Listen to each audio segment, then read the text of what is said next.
Bonjour, peuple de Dieu, c'est le pasteur Jérémie, aussi connu sous le nom de pasteur Loïc. Nous voulons écouter la parole de Dieu pour la semaine, mais avant tout, nous voulons commencer par une parole de prière. Alors, en signe de révérence à notre Père Céleste, baissons nos têtes et prions ensemble. Père Dieu de gloire, Dieu Tout-Puissant, Saint des Saints, Roi des Rois, toi qui règnes au-dessus de toutes choses, toi le Dieu fidèle, merci encore pour nous manifester encore ta fidélité en nous amenant encore une fois de plus dans ta présence. Voulons nous humilier au-devant de toi, implorant ta compassion, ta miséricorde, pour tout ce que nous avons pu dire et penser et fait qui ne t'a point honoré et glorifié. Puisses-tu nous sanctifier, purger notre conscience de toute œuvre morte et de toute inutile par le sang précieux de ton Fils Jésus-Christ, et que tu puisses encore prendre le contrôle de ces moments. Nous abandonnons complètement tes mains. Nous abandonnons l'air, l'atmosphère, tout autour de nous en tes mains. Nous prenons prendre l'autorité aussi, nous levons contre tout ce qui s'oppose à la connaissance et à la révélation de ta parole, qu'ils soient tous liés, renvoyés dans les gouffres de l'enfer une fois pour toutes, au nom de Jésus-Christ. Et nous proclamons que Jésus-Christ est Seigneur, à la gloire de Dieu le Père. Merci encore, Seigneur, de libérer, Seigneur, tout un chacun de toute influence maléfique, au nom de Jésus-Christ. Béni sois-tu, au nom de Jésus, nous avons ainsi prié. Amen. Alors nous voulons prendre notre passage principal des Saintes Écritures dans le livre de Luc, chapitre 17, versets 34 à 36. Nous lisons ainsi la parole de Dieu dans le livre de Luc, chapitre 17, versets 34 à 36, au nom de Jésus-Christ. Je vous le dis, en cette nuit-là, de deux personnes qui seront dans le même lit, dans un même lit, l'une sera prise et l'autre laissée. De deux femmes qui moudront ensemble, l'une sera prise et l'autre laissée. De deux hommes qui seront dans un champ, l'un sera pris et l'autre laissé. Que le Seigneur bénisse sa parole, qu'elle vienne pleine de grâce, de vie, de bénédiction et de gloire au nom de Jésus-Christ. Amen. Alors, le Seigneur voudrait nous parler, nous entretenir cette semaine de l'ivraie dans le champ de blé. Le titre de notre enseignement est l'ivraie dans le champ de blé. Dans notre passage principal des Saintes Écritures, nous avons trois événements qui se produisent tous dans la nuit. Mais pour cet enseignement particulier, nous nous concentrerons sur le dernier de ces trois événements, c'est-à-dire les deux hommes dans le champ. Par conséquent, essayons de comprendre de quel champ ou à quel champ Jésus-Christ fait référence au verset 36 de notre passage principal. Donc, pour cela, nous allons lire Matthieu chapitre 13, versets 27 à 30 qui dit: les serviteurs du maître de la maison vinrent lui dire: Seigneur, n'as-tu pas semé une bonne semence dans ton champ? D'où vient donc qu'il y a de l'ivraie? Il leur répondit: c'est un ennemi qui a fait cela. Et les serviteurs lui dirent: veux-tu que nous allions l'arracher? Non, dit-il, de peur qu'en arrachant l'ivraie, vous ne déraciniez en même temps le blé. Laissez croître ensemble l'un et l'autre jusqu'à la moisson, et à l'époque de la moisson, je dirai au moissonneur: arrachez d'abord l'ivraie et liez-la en gerbe pour la brûler, mais amassez le blé dans mon grenier. Matthieu, le verset 38 à 39 ajoute pour dire, c'est Jésus qui parle toujours, le champ, c'est le monde. La bonne semence, ce sont les fils du royaume. L'ivraie, ce sont les fils du malin, donc les fils de Satan. L'ennemi qui l'a semé, c'est le diable. La moisson, c'est la fin du monde. Les moissonneurs, ce sont les anges. À travers ces deux passages des Saintes Écritures, nous pouvons voir que le champ auquel Jésus-Christ fait référence dans Luc 17, verset 36, est en fait le monde. Et la nuit fait référence à la fin des temps où les œuvres des ténèbres auraient augmenté, tel que la parole de Dieu nous le dit dans 1 Thessaloniciens, chapitre 5, verset 2, qui dit « Car vous savez bien vous-même que le jour du Seigneur viendra comme un voleur dans la nuit. » Romains chapitre 13, verset 12, qui dit « La nuit est avancée, le jour approche, dépouillons-nous donc des œuvres des ténèbres et revêtons les armes de la lumière, les armes de la lumière. » Ainsi, lorsque Jésus-Christ dit que deux seront dans le champ, il supposait en fait qu'à la fin des temps, en d'autres termes, quand il reviendrait, il y aura deux catégories de personnes dans le monde. Et c'est la raison pour laquelle, lorsque Jésus-Christ priait pour ses disciples et tout son peuple qui proviendrait d'eux, il dit dans Jean chapitre 17, verset 16, « Ils ne sont pas du monde, comme moi je ne suis pas du monde. » Donc en d'autres termes, il y a des gens qui sont du monde et il y a ceux qui ne sont pas du monde. Et quand les serviteurs du Maître lui demandent dans Matthieu 13, verset 27, en disant « Seigneur, n'as-tu pas semé de la bonne semence dans ton champ ?» C'est-à-dire, dans ce monde, Dieu a placé son peuple. Mais Satan aussi a introduit ses gens. Par exemple, il y a des gens qui sont le résultat de l'accouplement des êtres humains et des esprits démoniaques. Et ceci se traduirait donc par des démons ayant un corps humain, comme c'était le cas au temps de Noé, où les anges déchus eurent des enfants avec des femmes humaines. Genèse chapitre 6, verset 1 à 5 qui dit « Lorsque les hommes eurent commencé à se multiplier sur la face de la terre, et que des filles leur furent nées, les fils de Dieu virent que les filles des hommes, ici on fait bien distinction, il dit les fils de Dieu virent que les filles des hommes étaient belles. » Donc ici il s'agit de deux catégories, on parle des anges et des êtres humains, des hommes. Et ils en prirent pour femmes parmi toutes celles qu'ils choisirent. Alors l'Éternel dit, « Mon esprit ne restera pas toujours dans l'homme, car l'homme n'est que chair et ses jours seront de 120. » Les géants étaient sur la terre en ces temps-là, après que les fils de Dieu furent venus vers les filles des hommes et qu'elles leur eurent donné des enfants. Ce sont ces héros qui furent fameux dans l'Antiquité. En d'autres termes, les anges déchus eurent des enfants avec des filles, des êtres humains, des hommes, et cela produit des géants et d'autres héros de l'Antiquité.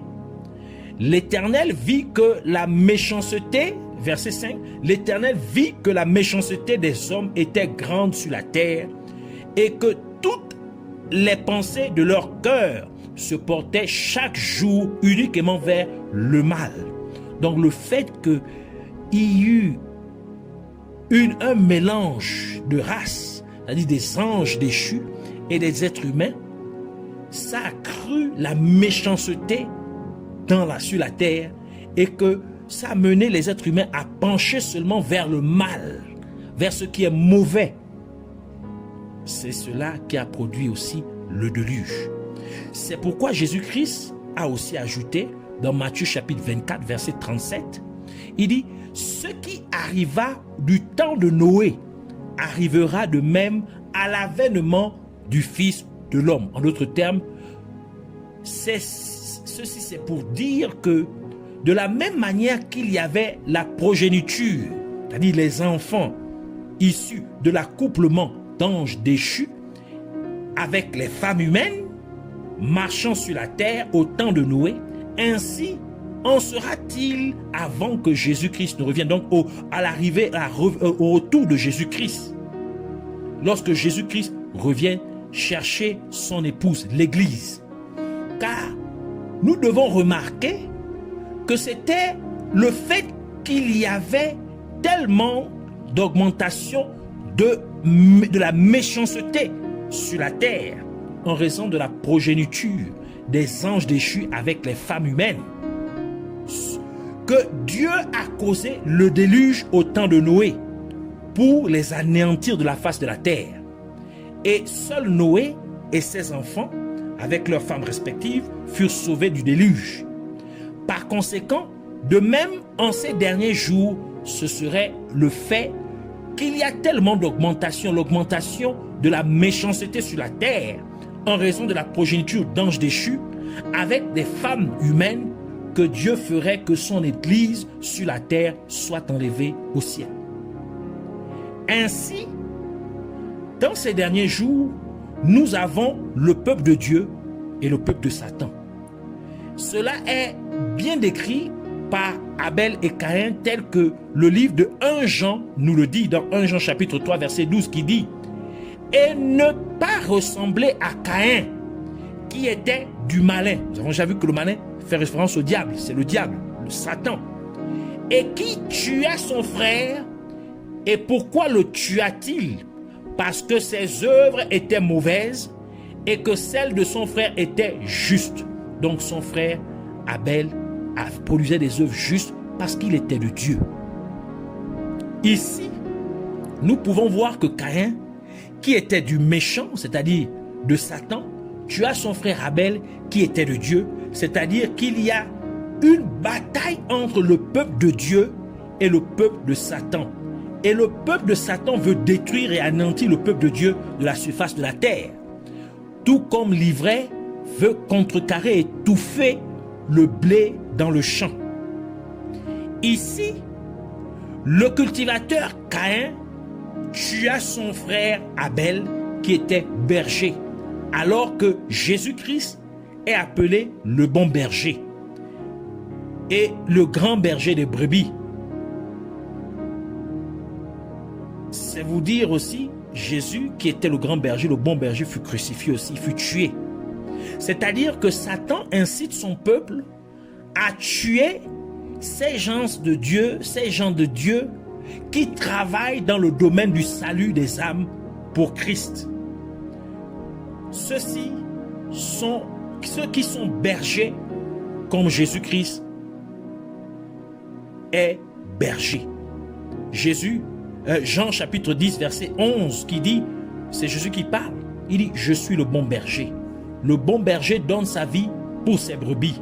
Hébreux chapitre 13 verset 20 ajoute pour dire que le Dieu de paix qui a ramené d'entre les morts le grand pasteur des brebis, en d'autres termes le grand berger des brebis, par le sang d'une alliance éternelle, notre Seigneur Jésus-Christ. L'ivraie pousse dans le même champ et en même temps que pousse le blé. Et l'ivraie ressemble au blé. Cela dépeint la loi de la confusion qui règne dans le champ. En d'autres termes, la confusion règne dans le monde. Et c'est pour cette raison que le maître du champ dit à ses serviteurs qui voulaient enlever l'ivraie qu'il devait attendre jusqu'à la moisson, car s'il le faisait avant la moisson, il finirait par enlever le blé avec l'ivraie, parce que l'ivraie peut facilement être confondue avec le blé. Ceci implique que ce n'est qu'au moment de la récolte que le blé et l'ivraie peuvent facilement être différenciés, car les fruits du blé sont bons alors que les fruits que porte l'ivraie sont mauvais. Et c'est pourquoi Jésus-Christ a dit dans Matthieu chapitre 7 verset 20, c'est donc à leurs fruits que vous les reconnaîtrez. En effet, le blé et l'ivraie se différencient facilement par leurs fruits, car les épis de blé avec les épis de blé, on produit du pain qui se mange, alors que les épis de l'ivraie ne se mangent pas. Et nous savons que le pain est une représentation de la parole de Dieu. C'est-à-dire que les deux catégories de personnes dans le monde se différencient par leur capacité à mettre la parole de Dieu en pratique. Elles se différencient par le fait qu'elles se conforment ou non à la parole de Dieu. Elles se différencient par leur capacité à dépeindre la nature et l'image du propriétaire du champ, qui est Jésus-Christ. Sachant que Jésus-Christ est la parole de Dieu. Par conséquent, qui sont ceux qui ressemblent à la parole de Dieu? Qui sont ceux qui dépeignent vraiment la parole, de Dieu? Qui sont ceux qui ne font qu'un avec la parole de Dieu? Ceux-ci seraient en effet le peuple de Dieu. On peut remarquer que dans le champ, le blé et l'ivraie sont ensemble et ils reçoivent le même traitement, car ils reçoivent tous les deux des engrains. Ils reçoivent tous les deux la pluie. Mais malgré tout cela, l'ivraie ne change pas pour devenir du blé, mais elle reste de l'ivraie. Cela nous montre qu'il s'agit de la nature de chacune des deux catégories de personnes dans le monde. Et malgré le fait que Dieu a envoyé son Saint-Esprit, car la pluie est une représentation du Saint-Esprit, pourtant les gens avec la nature de Satan ne changeront point. Et encore une fois, malgré le fait que Dieu a envoyé sa parole aux gens dans le monde, pourtant les gens avec la nature de Satan ne changent et ne changent pas et ne changeront point. Et encore, malgré le fait que Dieu a envoyé son Fils unique, Jésus-Christ, mourir sur la croix, afin que les gens dans le monde puissent être sauvés de leur voie pécheresse et méchante, pourtant, les gens avec la nature de Satan ne changent pas et ne changeront point. Et c'est pourquoi le livre d'Apocalypse dit dans Apocalypse chapitre 22, verset 11, pour dire que celui qui est injuste soit encore injuste, donc demeure injuste. Que celui qui est souillé se souille encore. Et que le juste pratique encore la justice. Et que celui qui est saint se sanctifie encore. Pour dire, c'est-à-dire que tout dépend du type de nature que vous développez. Même si vous pouvez être baptisé du Saint-Esprit et par conséquent vous parlez dans la langue des anges et des hommes, vous pouvez accomplir des miracles, vous pouvez prophétiser, vous pouvez guérir les malades, mais si vous n'avez pas la nature de Christ en vous, tout cela serait en vain. Si vous ne vous êtes pas vraiment converti de vos voies pécheresses, toutes ces manifestations extérieures de la puissance du Saint-Esprit seraient vaines. Car vous devez avoir la nature de Dieu. Et Dieu est amour. Ainsi, vous devez aimer Dieu de tout votre cœur. Et vous devez aimer votre prochain comme vous-même. Et c'est pourquoi la parole de Dieu dit dans 1 Jean chapitre 4, versets 7 à 8, pour dire, bien-aimés, aimons-nous les uns les autres, car l'amour est de Dieu. Et quiconque est né de Dieu et connaît Dieu, celui qui n'aime pas n'a pas connu Dieu, car Dieu est amour. Je reprends, il dit, bien-aimés, aimons-nous les uns les autres, car l'amour est de Dieu. Et quiconque aime est né de Dieu et connaît Dieu. Donc quiconque a de l'amour est né de Dieu et connaît Dieu. Celui qui n'aime pas n'a pas connu Dieu, car Dieu est amour. 1 Corinthiens chapitre 13, verset 1 à 3, ajoute pour dire, quand je parlerai les langues des hommes et des anges, si je n'ai pas l'amour, je suis un airain qui résonne et une cymbale qui retentit. Et quand j'aurai le don de prophétie, la science de tous les mystères et toute la connaissance, quand j'aurai même toute la foi jusqu'à transporter des montagnes, si je n'ai pas l'amour, je ne suis rien.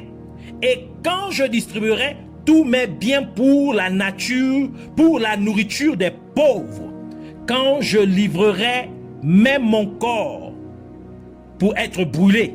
Si je n'ai pas l'amour, cela ne me sert de rien.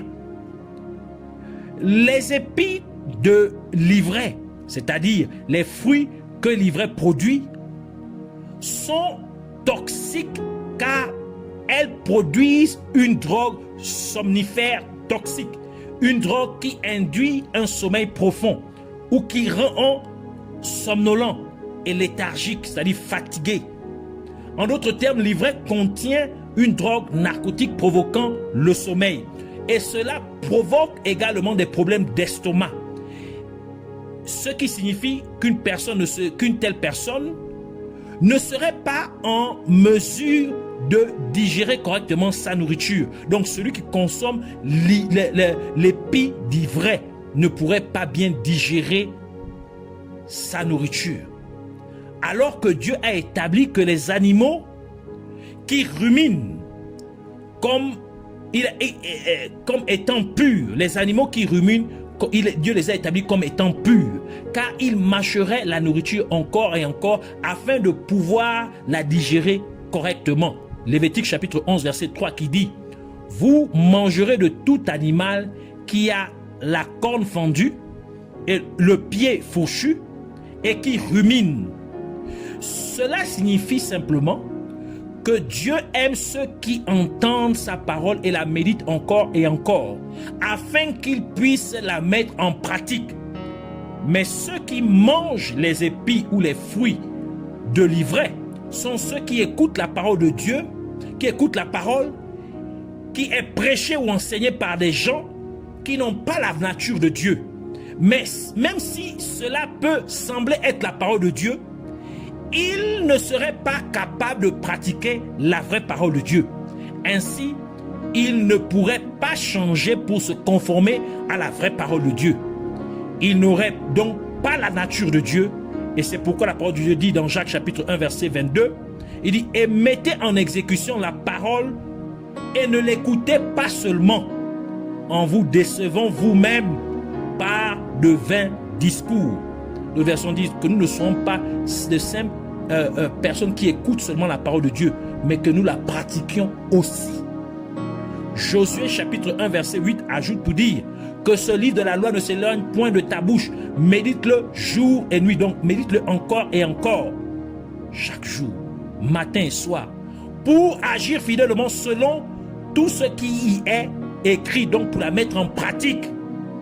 Car c'est alors que tu auras du succès dans tes entreprises, c'est alors que tu réussiras. Il est donc crucial pour vous de vous retrouver dans une église locale où la vraie parole de Dieu est prêchée et enseignée, afin que vous puissiez vous revêtir de la nature de Dieu.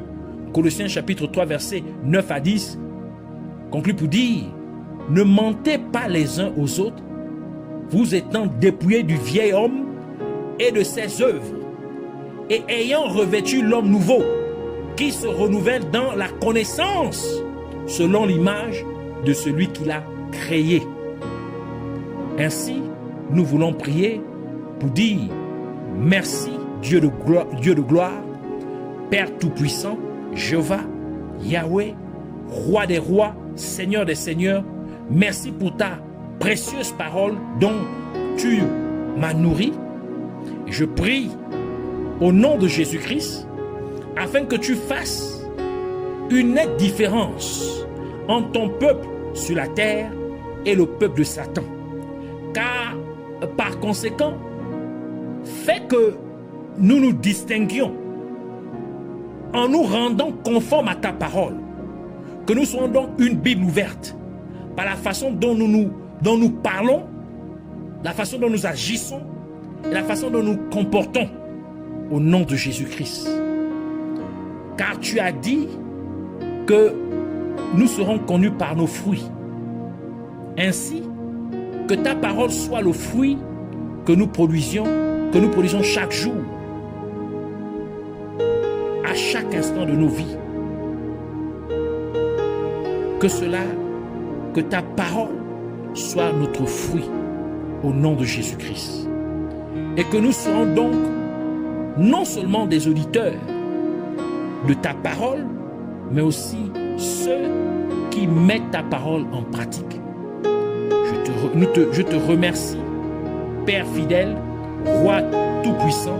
Merci car tu l'as fait comme nous t'avions prié. Puisses-tu être à jamais glorifié au nom de Jésus-Christ. Amen.